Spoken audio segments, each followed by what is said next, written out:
তিন সিস্টেমে ব্যবসা করবেন। কয় সিস্টেমে? সবাই বলেন, আরো জোরে বলেন।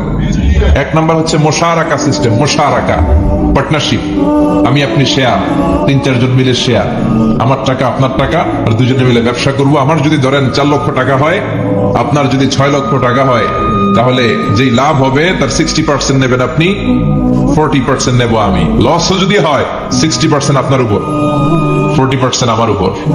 এই ব্যবসাকে বৈধ করেছে কে? আরো জোরে বলেন না। দুই নম্বরে হচ্ছে আল মুদারাবা। মুদারাবা অবৈধ। মুদারাবা মানে হচ্ছে আপনার টাকা আমার শ্রম। আল্লাহ আমার কোনো টাকা দেয় না, আমি মিসকিন, আমি ফকির, আমি দেব শ্রম, আপনি দিবেন টাকা। কত পার্সেন্ট লাভ হলে কে কতটা নিব এটা আমরা ভাগ করে নিব, কিন্তু লস হলে আমার কোনো লস নাই, কারণ আমার শ্রম আপনার টাকা, আমি যে খাটছি এটাই তো আমার লস, কিনা? কথা বলেন। আর টাকা যেহেতু আপনার, পুরো লস নেবেন আপনি। এই সিস্টেমেও ব্যবসা যায়। তিন নাম্বার হচ্ছে আল মুরাবাহা। বুঝার চেষ্টা করেন, আমার ঘরে ফ্রিজ নাই, ফ্রিজের দাম 1 লক্ষ টাকা। কয় লাখ টাকা?